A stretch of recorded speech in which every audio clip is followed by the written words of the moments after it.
say some things about warfare, and particularly what's going on, and where we're living in the age of what we would say is smart warfare, and how it's coming about. Though I may not look it, I have significant experience in the technical developments of modern warfare, not just as a subcontractor for decades working at various projects, but also having worked with my late wife as a journalist and drone journalist who covered conflict zones in Iraq, Syria, and her also use of drones, Ukraine even. The promise of smart warfare developing in the 90s, and it was developed in Israel for the most part, or initially, is that you could reduce the cost of combat by improving the guidance systems of your weapons so that you could have your people, who are your best resource, at a safe distance or safe position while the fighting is going on and being conducted essentially by robots. The promise, of course, at first of all, is that you would suffer less casualties. The next promise on that is potentially is that you can achieve your military objectives without basically having to kill the frontline soldiers.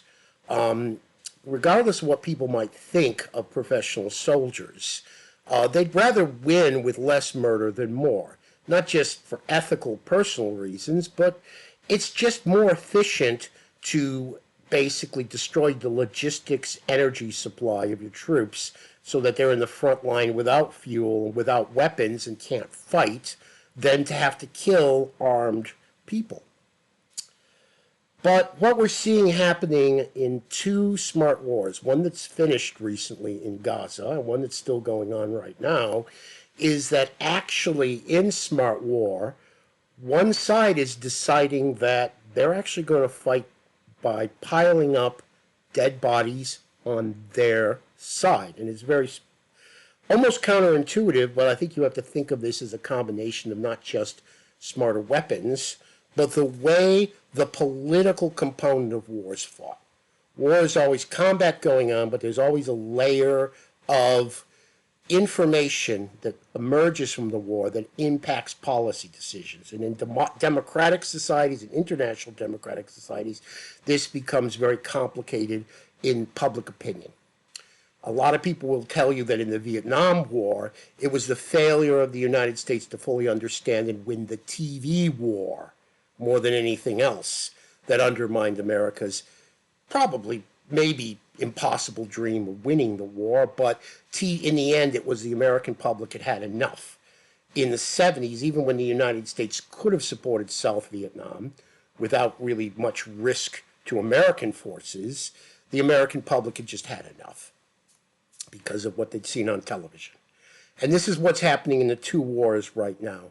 The most probably obvious one is the Gazan war. Israel is the world leader in smart warfare.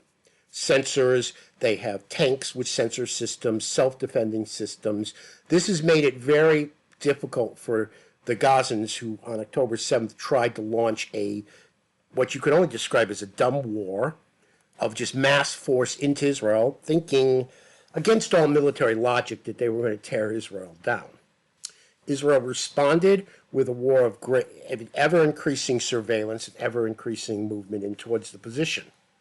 This left Gaza with no military capacity to win on the war. And regardless of what you think of the Gazan war, there's one inescapable fact here. The Hamas did nothing to protect the civilians under its administration. In fact, there is ample evidence that they viewed them, in their own words, as a nation of martyrs. And for a long period, as Hamas was pushed further and further back, and their leaders, and then the leaders' replacements, and then those replacements, and then those replacements were dying in the war, it was the numbers of Gazans being killed, which was the primary propaganda weapon of Hamas in this war. This was a potential strategy of theirs to pressure Israel and prevent it from meeting its full objective of completely squashing Hamas by putting as many dead Gazans between that objective as possible. Sorry, if you disagree with me, you're just wrong. I'm happy to discuss you, but that's just the facts. In Russia, we're seeing something very similar in a weird way. The Russians initially tried to also launch a dumb war in the Ukraine, and they got battered back. Much of Russia's mass force army, its tanks, its trained soldiers have been all wiped out as of now. Russia continues, though, to fight. And the only thing I can see this happening is that they also are trying to show that they are willing to pile their bodies up as high as they can to try to pressure the international community, to pressure Ukraine, probably Trump mostly here, into agreeing to something that would provide something of a victory to Russia. Right now, Russia is losing 1,000 people a day. And the rate is even accelerating. It's not just killed, injured, missing. It's now, according to the most recent months, 1,000 killed a day. Okay? That's a Russian killed a minute. 30,000 Russians killed a month right now. Every 2 months in Ukraine for Russia is a Gazan war.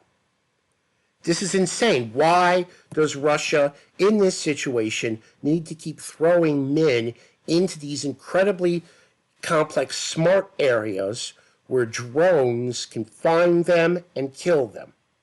What's the point? It makes no military sense whatsoever. Now, there is an argument that a lot of people, I think, assume too much of Putin has lost his mind. Isn't completely invalid, but it isn't just Putin's decision as well, I would have to imagine. And there is one particular logic there. If he can show that he's going to lose 1,000 men a day, day after day after day after day, and keep going and keep going and keep going, he can, particularly through his operations through social media, give to the Ukraine's backers the sense that there's no way to defeat Russia, that they are just simply willing to let people die. Very much kind of in a situation in Hamas, where international pressure started going on to Israel by countries who almost all would love to see Hamas vanish, that their political population wouldn't tolerate the death toll that would be necessary to finally destroy Hamas. In the same way, though, even though there is no international compassion for dead Russians, there is this sense growing amongst certain people on social media that no matter what is done, Russia will keep piling up dead bodies, that they have more dead bodies. In the end, the Ukrainians will have to come to terms. And this is a very tragic interplay between a smart warfare, which is highly effective in targeting, identifying, and hitting targets, going up against a side that is not a master of smart warfare, either for technical or strategic thinking.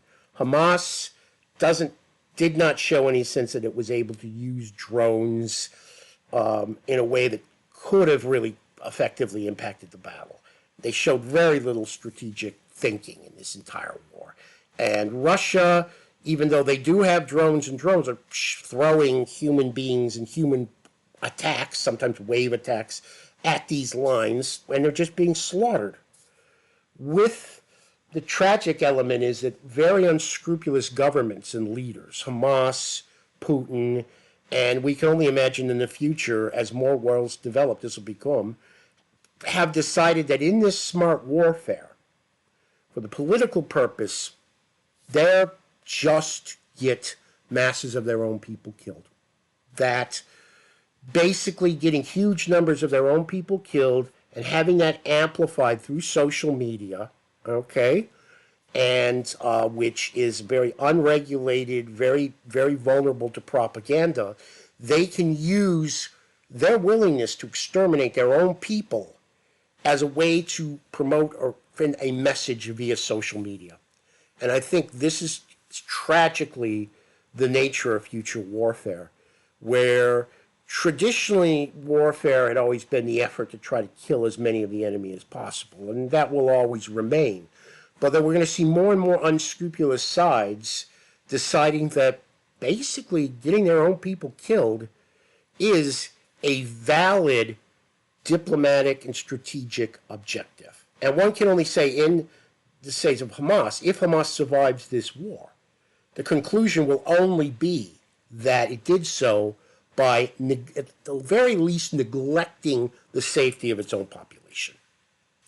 And if Putin gets some kind of agreement in Ukraine, it will be seen as, because he showed the willingness to lose tens of thousands of future Russian workers, future Russian fathers, every single month. And that really bodes really, really, really negative for the future of this planet.